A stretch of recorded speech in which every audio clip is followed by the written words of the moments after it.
नमस्कार, मी डॉक्टर मच्छिंद्र बांगर महाराष्ट्रातील आणि देशातील हवामान अंदाजासंदर्भात थोडक्यात अंदाज देणार आहे. आपण या ठिकाणी बघतो की एक हवामानातला महत्त्वाचा बदल आपल्याला मी यापूर्वीही सांगितलेला आहे. अरबी समुद्र आणि बंगालच्या उपसागराच्या दक्षिणेला आता वातावरण बदलू लागलं आहे. यदाकदाचित एखादी वादळी सिस्टम या ठिकाणी निर्माण होऊ शकते. त्याचबरोबर आपण असं बघतो की या ठिकाणी महाराष्ट्राच्या दक्षिणेकडून आणि तेलंगणा कर्नाटकच्या भागामध्ये देखील काल पावसाच्या घटना घडलेल्या आहेत. एक WD पुढे सरकला आहे, तर दुसरा WD पुन्हा येण्याच्या मार्गावर आहे. त्यामुळे मान्सूनपूर्व पावसाचा प्रभाव कायम राहण्याची शक्यता आहे. भारतीय हवामान खात्याकडून काल अंदाज अचानकपणे बदलण्यात आला होता. काल 27 तारखेला महाराष्ट्रात केवळ विदर्भात पाऊस दाखवण्यात आला होता. नंतर जेव्हा पुन्हा नव्याने काल अपडेट देण्यात आली तेव्हा मात्र संपूर्ण महाराष्ट्रात कोकण वगळता पाऊस दाखवण्यात आला होता आणि पूर्वेकडील राज्यांमध्ये म्हणजे अगदी पूर्व उत्तर प्रदेश, बिहार, झारखंड, पश्चिम बंगाल, ओरिसा, आसाम या राज्यांमध्ये ऑरेंज अलर्ट देण्यात आला होता आणि शिवाय संपूर्ण कोस्टल अगदी केरळ ते कोकण दमट उष्णतेची लाट दाखवण्यात आली होती. आज राजस्थान, दिल्ली, पंजाब, हरियाणा, उत्तराखंड या भागात जरी पाऊस दाखवला असला तरी या अपडेटमध्ये देखील बदल होऊ शकतो. काल बिहार, पश्चिम बंगाल आणि ओरिसामध्ये दाखवलेली ऑरेंज अलर्टची सतर्कता आज पुन्हा कायम आहे आणि विदर्भ, तेलंगणा, कर्नाटक भागात पावसाचा अंदाज कायम आहे. आज देखील आपण इतर मॉडेलच्या आधारे देखील पाऊस बघणार आहोत. उद्यासाठी मात्र आपण बघतो की स्पष्टपणे महाराष्ट्राच्या बहुतांश भागात पावसाचा अंदाज दिलेला आहे 29 पासून आणि आपण 2 दिवस बाहेर असल्यामुळे आपल्याला पुढील अंदाज देता येणार नाही, म्हणून आपण आज या ठिकाणी 2 दिवस पुढचा देखील अंदाज बघणार आहोत.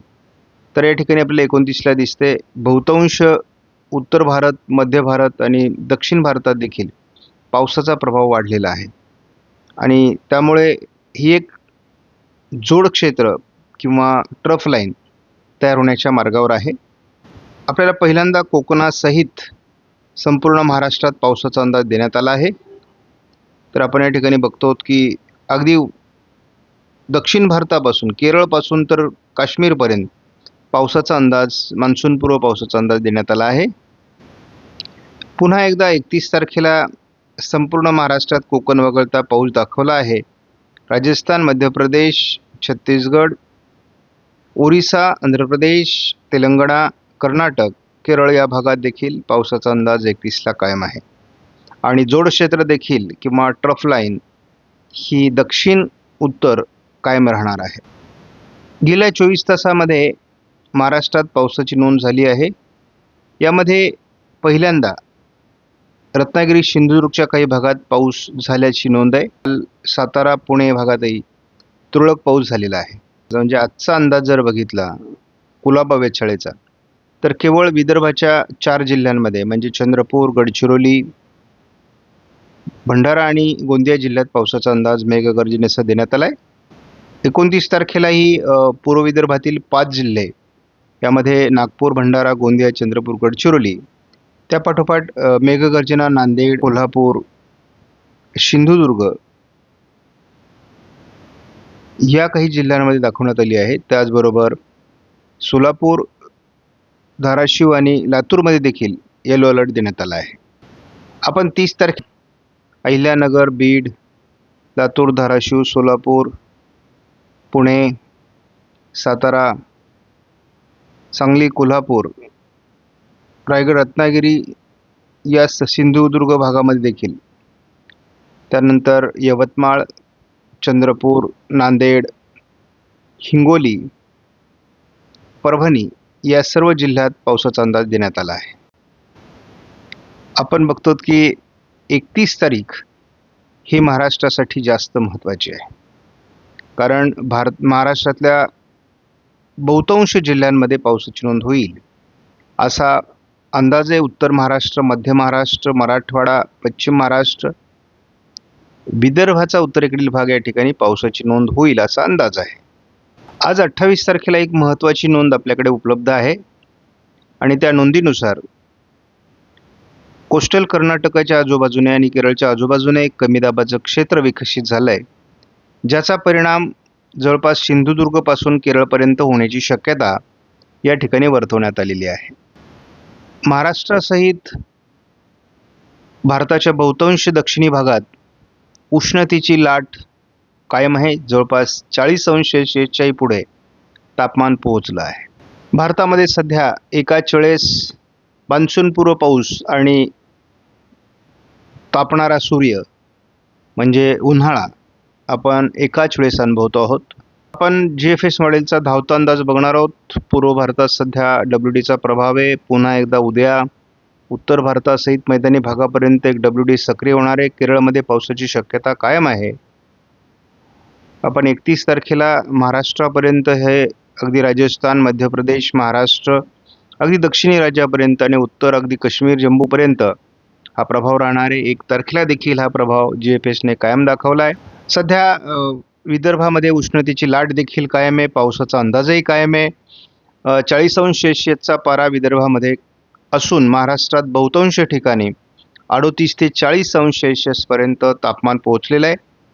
आता आपण जर बघितलं तर या बाजूने आपल्याला एक फरक दिसतोय की याची 47°C पर्यंत मजल गेलेली आहे. त्यामुळे या वर्षीचं तापमान आपल्याला रेकॉर्ड ब्रेक तयार होतंय असं दिसतंय. उष्णतामान प्रचंड वाढतंय. त्यामुळे काही ठिकाणी आणि गारपिटीचं प्रमाण वाढलेलं आहे. आपण जर बघितलं तर ही उष्णतेची लाट महाराष्ट्र, तेलंगणा, कर्नाटक, रायलसीमा या भागात कायम राहणार आहे. ही जवळपास 30 तारखेलाही कायम आहे.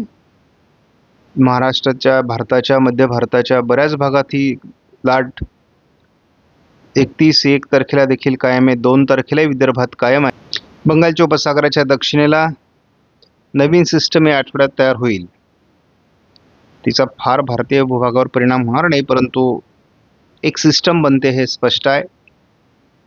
WDच्या प्रभावामुळे भारतीय भूभागावर अनेक राज्यांमध्ये पावसाचं वातावरण देखील कायम आहे. साधारणपणे आपल्याला पुढील 2-3 दिवसाचा जर अंदाज आपण बघितला तर घाटमाथ्यावर पावसाचं प्रमाण वाढण्याची शक्यता आहे. त्याचबरोबर जळगाव जिल्ह्यासहित छत्रपती संभाजीनगर, जालना, नांदेड, बीड, परभणी, लातूर, धाराशिव, बीड, कोल्हापूर या काही जिल्ह्यांमध्ये पावसाचं प्रमाण वाढणार आहे. सातारा, पुणे, अहिल्यानगर पश्चिम आणि धुळे जिल्ह्यामध्ये आपण पुढील जवळपास 30 तारखेपर्यंतचा अंदाज बघणार आहोत 3 दिवसाचा. अजून थोडं लातूर, सोलापूर भागात वातावरण राहणार आहे. त्यानंतर आपण बघतो की नाशिक पूर्व भागामध्ये थोडं वातावरण 29 तारखेला राहण्याची शक्यता आहे. घाटमाथ्यावर पावसाचं वातावरण राहील हा IFS मॉडेलचा अंदाज आहे. 30 तारखेपासून नाशिक, धुळे, जळगाव, छत्रपती संभाजीनगर, अहिल्यानगर, पुणे जिल्ह्यात पावसाचं प्रमाण वाढायला सुरुवात होईल. GFSने पुढे मात्र फार पावसाळी वातावरण दाखवलेलं नाही आहे. आपण या ठिकाणी बघतो की आयकॉन मॉडेलनुसार आपल्याला आज उद्या नाशिक विभागात पावसाची थोडी शक्यता आहे. दक्षिणी जिल्ह्यांमध्ये पावसाची शक्यता आहे. 30 तारखेपासून पावसाचं प्रमाण वाढणार आहे. 31ला महाराष्ट्रातल्या घाटमाथ्यासहित कोल्हापूर ते अहिल्यानगरपर्यंत प्रभाव पडणार आहे. मराठवाड्यातील बहुतांश जिल्ह्यात प्रभाव आहे. आपणास व्हिडिओमधील माहिती महत्त्वपूर्ण वाटल्यास लाईक करा, शेअर करा, चॅनलला सबस्क्राईब करा. धन्यवाद. जय हिंद, जय महाराष्ट्र, जय बळीराजा.